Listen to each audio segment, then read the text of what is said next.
Kagabi po ay nag-upload tayo ng content patungkol po sa matatanggap na ayuda ng ating mga minamahal na mga senior citizens.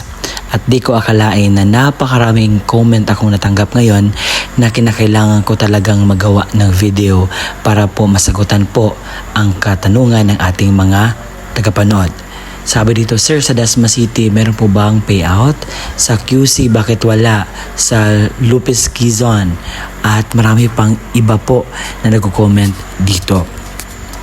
Ang mapapakinggan niyo po ngayong araw ay pawang katotohanan lamang at wala po itong halong biro, walang halong fake news. To be exact. Dahil ayaw ko po magbigay ng mga false hope or false information sa inyo. At sa araw po na ito, hayaan nyo na sagutin ko ang inyong katanungan regarding po sa inyong inaasam-asam na ayuda para sa ating mga minamahal na senior citizens. Attention sa lahat ng mga senior citizens. May payout release na sa payout schedule sa December 12, 2025. Alamin natin ang buong detalye sa balitang ito. Ang malalaman ninyo ngayong araw or ang makukuha ninyong mga impormasyon, una, may magaganap po na payout sa mga lugar na aking nakukuha ngayon na dapat nyo pong malaman. Pangalawa, saan po ba magaganap ang inyong payout? Pangatlo, ano ang oras ng inyong payout? Pang-apat, mga kumpletong requirements na dapat mong i-ready. At panglima, mga dagdag alaman patungkol po dito. Inaanyayahan kita na tapusin mo ang video na ito hanggang sa dulo nang sa gayon makuha mo ang punto ng video kong ito. At kung ikaw ay bago pa lang sa aking YouTube channel at gusto mo ang ganitong content na pinag-uusapan ang payout ng ating mga senior citizens, ang mga balita patungkol sa benepisyo ng ating mga senior citizens at iba pong bagay patungkol po sa ating mga senior citizens, ay isubscribe mo na ang aking YouTube channel. Dahil araw-araw po ako nag-upload ng content para po sa ating mga minamahal na senior citizens nang sa gayon po ay aware sila sa kanilang mga benepisyo at dapat pang tatanggapin na programa ng ating mga gobyerno. At saka, kapag na-subscribe mo ng aking YouTube channel at gusto mong manatiling updated ka sa mga videos na i-upload ko pa dito sa aking YouTube channel, ay i-bell notification mo na. At sa puntong ito, hindi ko na papatagalin pa ang oras na pag-uusapan ito. Let's go!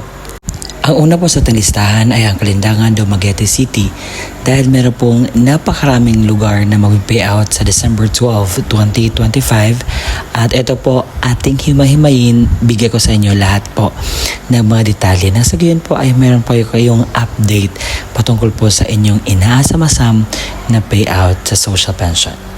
Dito sa Cluster 1, meron pong venue sa City Treasurer's Office. Ang Poblacion 1, Poblacion 2 at Poblacion 8, ang inyo pong payout ay morning po magaganap. Habang sa Poblacion 3, Poblacion 5, Poblacion 6, Poblacion 7 at Poblacion sa Luok po, ang inyo pong payout ay sa afternoon. Ngayon ay pupunta tayo sa Cluster 2 sa Mangnaw Gymnasium po ang inyong payout venue at ang mga barangay na mag-payout po ay Barangay Mangnaw at Barangay Banilad. Morning po ang inyong payout habang ang Kalindagan at Tabok Tubig afternoon po ang inyong pong payout. Sa Cluster 3 ang venue po ninyo ay sa Kalawinonan Gymnasium. Morning po ang payout sa Barangay Bajumpandan, Kantil E at Talay. Sa afternoon naman ang Balugo at Kadawinunan. Sa Cluster 4, ang inyo pong payout venue ay magaganap po sa Batingal Gymnasium. Sa morning, ang Barangay Batingal at Barangay Hunob or Junob. Sa afternoon naman, ang Barangay Bagakay at Barangay Kandaw-ay. Sa Cluster 5, ang payout venue po ninyo ay sa Daro Gymnasium. Sa morning po, ang barangay na payout ay Daro at Piapi. Sa afternoon naman, sa Bantayan at Bunyaw. Sa Cluster 6, ang payout venue po ay sa Pulantubig Gymnasium. Sa morning po ay sa Pulantubig at sa Mutong. Sa afternoon naman ay sa Taclobo at sa Camanyac. Sa December 12, sa Cluster 9, ang payout venue po ninyo ay sa Rizal Covered Court mula sa 8 hanggang 9 ng umaga. Sa Barangay Rizal na may 40 pensioners, Barangay Carmi West na may 55 pensioners. Sa Cluster 7 naman, ang payout venue po ay magaganap sa Tumana West Covered Court sa alas 8:09 ng umaga, sa Barangay Tumana East na may 60 pensioners at Tumana West na may 67 pensioners. Sa Cluster 8 naman, sa Barangay Carmi East Covered Court po ang payout venue sa alas 8:09 ng umaga, sa Carmi East na may 66 pensioners, Barangay Kapitan Tomas na may 45 pensioners at Barangay Kansanikulasan na may 39 pensioners. Sa Cluster 10, ang Barangay Carmen East Covered Court, alas 9 hanggang alas 12 ng tanghali. Sa Barangay Carmen East na may 89 pensioners, Carmen West na may 78 pensioners, San Bartolome na may 54 pensioners. Sa Cluster 11, ang Zone 3 Covered Court, alas 9 hanggang alas 12 ng tanghali. Ang payout po sa Zone 1 na may 49 pensioners, Zone 2 na may 58 pensioners, Zone 3 na may 49 pensioners at Don Antonio Village na may 56 pensioners. Sa alaunang alas 3 ng hapon, ang venue po sa Lising Giap Elementary School sa Zone 4 na may 50 pensioners, Zone 5 na may 42 pensioners at Station District na may 78 pensioners. May payout po sa Kandawinan Gymnasium sa December 12, 2025. Sa MSWDO ng Medina, mayroon po magaganap na payout sa December 12, 2025 sa Municipal Covered Court, Medina, Misamis Oriental. Sa Barangay Buluan na may 86 pensioners, alas 8 hanggang alas 12 ng tanghali sa Teller 1. Sa Barangay Duca na may 108 pensioners, alas 8 hanggang alas 12 ng tanghali sa Teller 2. Sa Barangay Maanas na may 190 pensioners, alas 8 hanggang alas 12 ng tanghali sa Teller 3. Sa Barangay North Poblacion, alauna hanggang alauna, na may 100 hanggang 130 mula A hanggang J, sa alas 8 hanggang 12 ng tanghali sa Teller 4. Sa North Poblacion, 1 to 244 L to Z, alas 8 hanggang 12 ng tanghali sa Teller 5. Sa South Poblacion na may 178 pensioners, alas 8 hanggang 12 ng tanghali sa Teller 6. Sa Barangay Cabug, 140 pensioners, alas 8 hanggang 12 ng tanghali Teller 7. Sa City of Manila ay meron po magaganap na payout sa December 12, 2025, alas 8 hanggang alas 12 ng tanghali sa venue po ng Barangay 288 Multipurpose Hall, La Insular Street, Cor Veronica Street, Birondo, Manila. Sa alauna hanggang alas 5 ng hapon sa Dr. Alejandro Albert Elementary School, Activity Area 1, Dapitan Street, Sampaloc, Manila. Sa Barangay Banay-Banay ay meron po magaganap na payout sa December 12, 2025, alas 8 hanggang alas 12 ng tanghali at pupunta po kayo sa Cubs or Kubuya Athletes Basic School. Sa December 12 sa Barangay Gimarco Covered Court, meron pong payout sa December 12 sa Barangay Butason 2 na may 84 pensioners, Kungan na may 212 pensioners, Barangay Gimarco na may 190 pensioners, Barangay Manlawaan may 315 pensioners, Barangay Butason 1 na may 173 pensioners. Meron po magaganap na payout sa Barangay Port Barton sa December 12, 2025 sa Covered Gymnasium ng Barangay Port Barton. Meron pong balita dito, sabi dito, DSWD assistance sa mga nasalanta ng bagyong Uwan sa Catanduanes sisimula na po. Sa December 12, 2025, makukuha po or madadownload po ang inyo pong assistance. Sa Cordova, Cebu, meron po magaganap na payout sa December 12, 2025 sa Barangay Ibabaw, sa Ibabaw Tumoy Gymnasium, alas 8 ng umaga. Barangay Pilipog, sa Pilipog Gymnasium, alas 9:30 ng umaga. Sa Barangay Dapitan, sa Dapitan Gymnasium, alas 10:30 ng umaga. Sa Barangay San Miguel, sa San Miguel Gymnasium, alas 11:30 ng umaga. Sa Barangay Kugon, sa Kugon New Gymnasium, alas 1:30 ng umaga. Sa Barangay Bangbang, sa Bangbang All Gymnasium, alas 2:30 ng umaga. Sa Isabela po, meron po magaganap na payout sa December 12, 2025 sa Team ABC sa MSWDO Tertiary Office sa alas 8:05 po ng hapon. May payout din sa mga unclaimed na mga pension sa December 12, 2025 mula noong December 10, 11, makukuha po ninyo ang inyo pong payout sa mga hindi pa nakakuha out po. Ito pa ay sa probinsya ng Zamboanga del Norte. Sa December 12, meron pong magaganap na payout sa Barangay Abila na may 215 pensioners.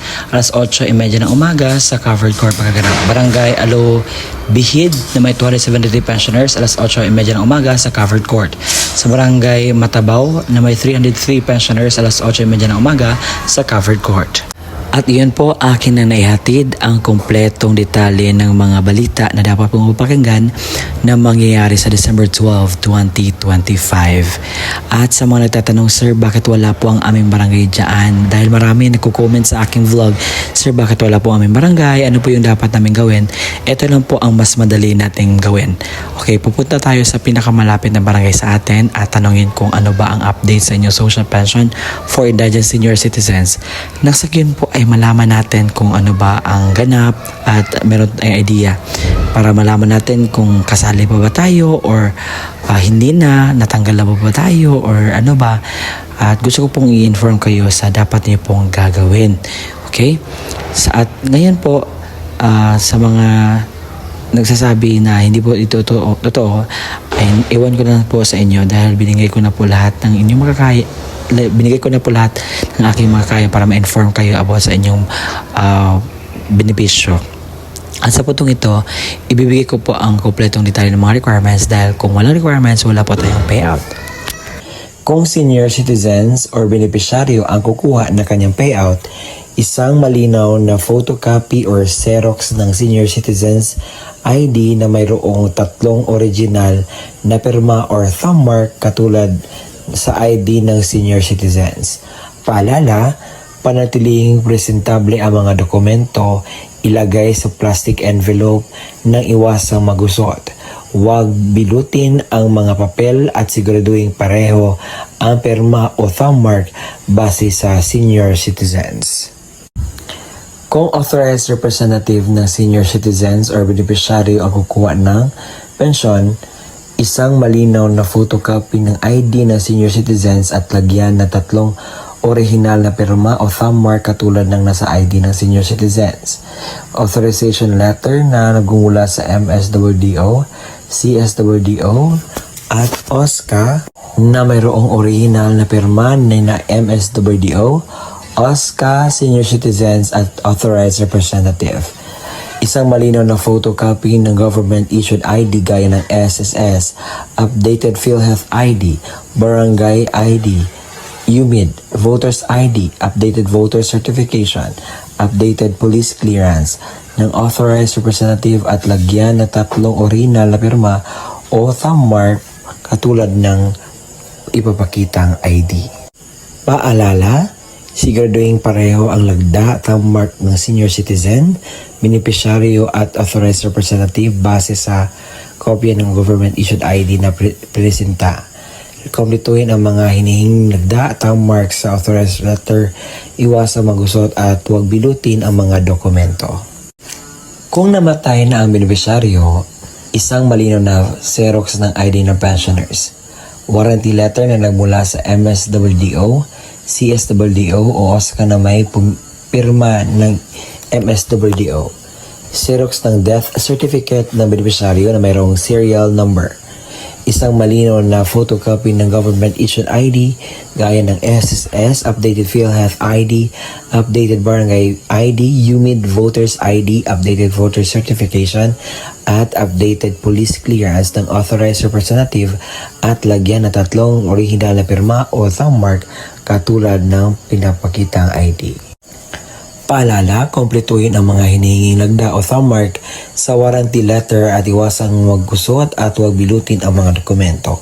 Kung wala ang death certificate, kinakailangan ng certificate mula sa MSWDO, CSWDO na nakasaad ng pagpatunay na ang beneficiaryo ay patay na at kasalukuyang inasikaso ang death certificate. Huwag kalimutan magdala ng inyong ballpen na itim, payong at saka tubig. At kung meron na doon na po kayo sa payout, kinakailangan niyo pong gawin ito. Kinakailangan kumain muna kayo before pupunta sa payout. Magdala ng sariling ballpen, inumin at gamot kung kinakailangan. Baka pagdating po doon ay medyo mas ready tayo para maiwasan natin ang mga darating pang mga sakuna. At ang gagawin niyo po is magpila po, sumunod sa mga altuntunin ng payout. At yun po. At yun po ang kumpletong detalye na ating nalalaman ngayon. Maraming salamat po sa walang sawang pagsusuporta, panonood po sa ating mga ina-upload na vlogs. Umabot na po tayo sa 70,000 subscribers. Maraming salamat po and God bless us all. Gawin natin 100K. Kaya ba? Salamat!